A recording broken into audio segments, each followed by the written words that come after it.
तो आज मैं द हॉन्टेड होटल मूवी को एक्सप्लेन करने वाली हूँ, जो कि एक इंडोनेशियन हॉरर मूवी है। तो मूवी 1981 इंडोनेशिया के सामारंग टाउन से शुरू होती है, जहाँ हम निनग्राम नाम की एक औरत को देखते हैं। निनग्राम एक होटल में काम करती है और आज ही उसका पहला दिन है। अब होटल के ओनर उसे कहती है कि गलती से भी होटल के 3rd फ्लोर पर मत जाना। अब निनग्राम 2nd फ्लोर पर अपना काम कर रही थी, लेकिन तभी उसे 3rd फ्लोर पर किसी के रोने की आवाज आती है। तो वो 3rd फ्लोर पर चली जाती है और वहाँ एक रूम का दरवाजा अपने आप ही खुल जाती है, जहाँ निनग्राम रूम के अंदर एक औरत को देखती है जिसकी हेयर और स्किन एकदम सफेद थी। तभी वो कहती है कि 3 नाइट्स एंड मिडनाइट। अब ये देखकर निनग्राम बहुत ज्यादा डर जाती है और यहाँ से चली जाती है। अब 3 दिन बीत जाती है। निनग्राम अपनी बेटी को बताती है कि जब से मैंने होटल में उस सफेद स्किन वाली लड़की को देखा है, मेरे साथ अजीबोगरीब चीजें हो रही है।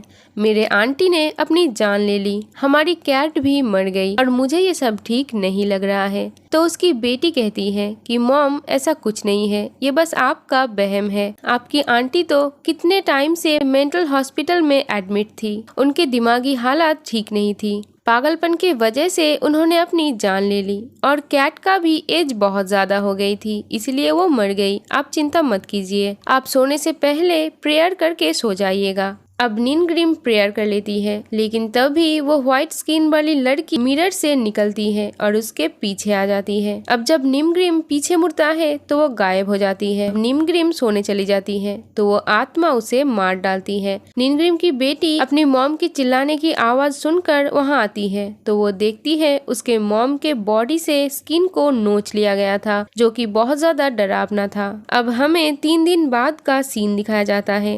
हम रायना और फे नाम के 2 बहन को देख पाते हैं, जो वही आत्मा वाली होटल में जा रहे थे और ये होटल इनके डैड का ही था, लेकिन ये उसने अपनी वाइफ की पेरेंट्स को संभालने के लिए दिया था। अब हमें यहाँ ये भी पता चलता है कि इनके डैड जानवर की 2 महीने पहले ही मौत हो गई है और मरने से पहले उसने अपनी बेटियों को होटल की ओनरशिप दे दी है। रायना और फे तो होटल के बारे में जानकर बहुत ज्यादा हैरान थे, क्योंकि उनके डैड कभी भी उन्हें इस होटल के बारे में नहीं बताया था। अब ये दोनों होटल तक पहुंच जाते हैं और अपने नाना नानी से मिलते हैं। उनके नानी उन्हें कहती है कि होटल के 3rd फ्लोर पर भूल कर भी मत जाना, मतलब उन्हें उस व्हाइट लड़की के बारे में सब कुछ पता है। अब रायना फे को स्कूल में एडमिशन के लिए ले जाती है, जहाँ उसका आर्दो से मुलाकात होती है, जो उसका पुराना दोस्त है। आर्दो एक रिपोर्टर भी था और वो उसी औरत निनग्राम की मौत का इन्वेस्टिगेट कर रहा था। वो रायना को बताता है कि मैं आज उसी जगह पे जा रहा हूँ जहाँ निनग्राम काम करती थी,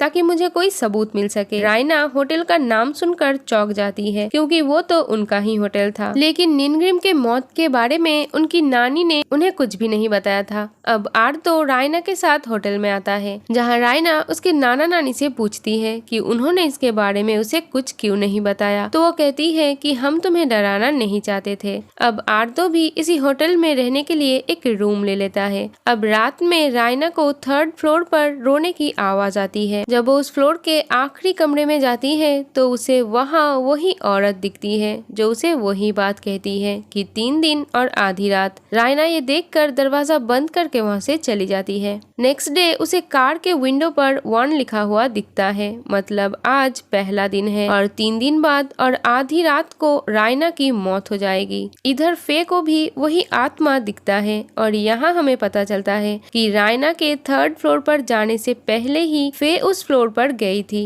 और उसे भी वो औरत दिखी थी, मतलब दोनों की ही जान खतरे में है। अब वो दोनों अपने नाना नानी को बताती है और यहाँ हमें पता चलता है कि 6 साल पहले जानवर ने ये होटल उनके नाना नानी को संभालने के लिए दिया था और तब भी ऐसे ही किसी की मौत हो गई थी। तो उन्होंने एक लोकल सेमन को बुलाया था और उसने इनको बताया था कि ये आत्मा बहुत ही पावरफुल है, इसे रोकना मुश्किल है, तो कोई भी 3rd फ्लोर पर मत जाए। अब रायना और आर्दो उसी सेमन से मिलने जाता है। सेमन कहता है कि हम उस औरत के आत्मा से बात कर सकते हैं, तभी हमें कुछ पता चल सकता है, लेकिन पहले तो हमें ये पता करना होगा कि वो औरत कौन है। रायना को उनके डैड के लॉयर का कॉल आता है और उसे पता चलता है कि ये होटल किसी बास्कारा के नाम पर है, ये जानवर के नाम पर नहीं है और यहाँ बास्कारा जानवर का ही दूसरा नाम था। अब रायना और आर्दो उसी रूम पे चली जाती है जहाँ उन्हें एक टाइल के नीचे कुछ कागज के टुकड़े मिलते हैं। तभी फे पॉजेस्ड हो जाती है और रायना पे हमला कर देती है। किसी तरह से आर्दो उसे संभालता है और उन्हें उनके नाना नानी से और भी बहुत सारे कागज के टुकड़े मिलते हैं जो 3rd फ्लोर के अलग अलग रूम के अंदर टूटी हुई टाइल्स के नीचे से मिले थे। अब ये लोग उन कागज के टुकड़े को जोड़ते हैं और इन्हें पता चलता है कि ये लेटर जास्मिन नाम के लड़की ने बास्कारा के नाम पर लिखा था। यहाँ पाइन ट्रीज का जिक्र था। तो रायना और आर्दो वैसे ही पाइन ट्रीज वाली जगह को ढूंढने लगते हैं और ढूंढते ढूंढते उन्हें वैसे ही जगह मिल जाती है जहाँ बहुत सारे सफेद फूल थे।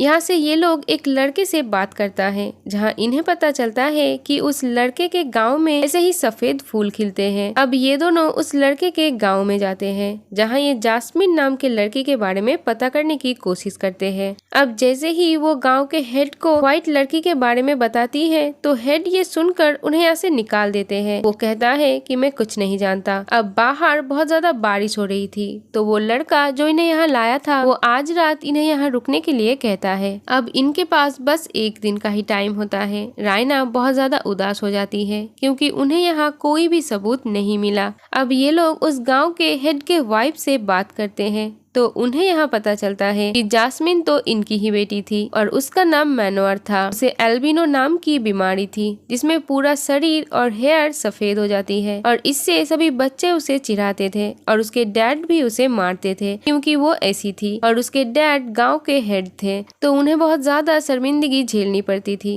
और इसी से तंग आकर मनोहर 20 साल की उम्र में भाग गई थी। अब मनोहर के बारे में इन्हें पता चल जाता है तो वो सेमन अब उसकी आत्मा से बात करने की कोशिश करता है और यहाँ उन्हें ये पता चलता है कि गांव से भागने के बाद मनोहर कमजोरी की वजह से बेहोश हो गई थी और बास्कारा ने उसे संभाला था जो खुद भी अनाथ था और वो इसी होटल को चला रहा था। बास्कारा मनोहर को होटल में रहने के लिए 3rd फ्लोर का आखिरी वाला रूम दिया था। अब ये दोनों एक दूसरे को पसंद करने लगते हैं लेकिन एक दिन बास्कारा किसी काम के वजह से जकार्ता चला गया और मनोहर ने उसके याद में वो लेटर लिखा था और उसे सरप्राइज देने के लिए उसके छोटे छोटे हिस्से करके सभी रूम के टूटे हुए टाइल्स के नीचे छुपा दिया था। लेकिन बहुत दिन बीत जाता है पर बास्कारा वापस नहीं आता तो मनोहर उसे ढूंढते हुए जकार्ता चली जाती है जहां वो देखती है कि बास्कारा ने शादी कर ली है और ये देखकर मनोहर अब बहुत दुखी हो जाती है और उसे लगता है कि मनोहर दूसरे लोगों से अलग थी इसलिए बास्कारा ने ऐसा किया।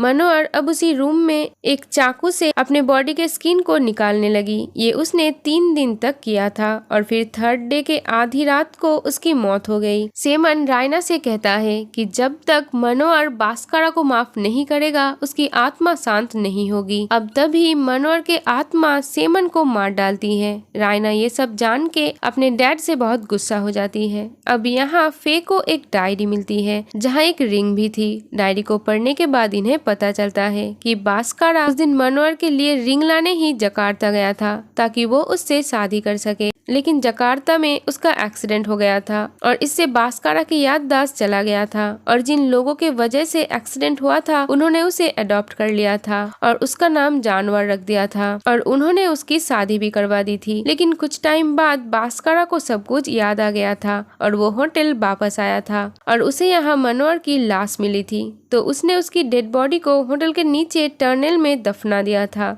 और यहाँ एक फ्लावर वाला सेब बना दिया था। अब ये जानकर रायना समझ जाती है कि उनके डैड बुरे नहीं थे। अब ये सच मनोहर को जानना जरूरी है और उसे वो रिंग मनोहर के डेड बॉडी तक ले जानी होगी। तो रायना और आर्दो होटल के नीचे वाले टनल में जाते हैं मनोहर के बॉडी को ढूंढने के लिए। यहाँ आर्दो पजेस्ड हो जाता है। वो रायना के ऊपर हमला कर देता है। किसी तरह से रायना उससे बच के भागती है और उस बॉडी को ढूंढता है लेकिन उसे वो बॉडी नहीं मिलती। लेकिन आज कैसे भी करके उसे वो डेड बॉडी ढूंढनी थी क्योंकि आज ही तीसरे दिन के आधी रात है। अब वो प्रेयर करती है तभी उसे वो फ्लावर वाला निशान मिल जाता है और यहाँ खोदने पर उसे मनोहर का स्केलेटन मिलता है जिसके हाथ पे वो उस रिंग को पहना देती है। अब ऐसा करते ही मनोहर को सारी सच्चाई का पता चल जाती है और अब उसकी आत्मा वहाँ से चली जाती है। अब रायना और आर्दो टनल से बाहर आती है और रायना और आर्दो ये सब कुछ पुलिस को बता देती है।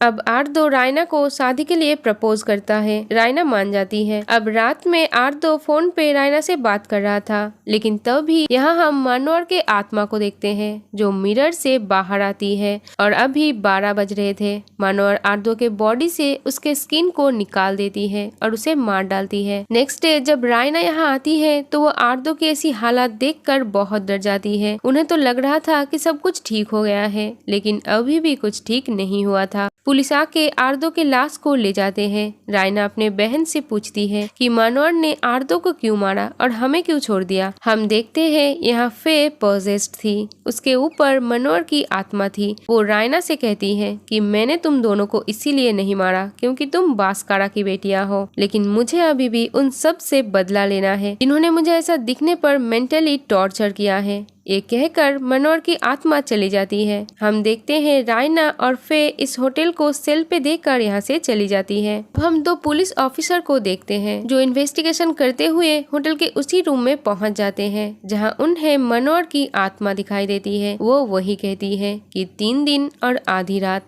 और इसी के साथ ये मूवी यहीं पर खत्म हो जाती है। Thank you for watching. Bye bye.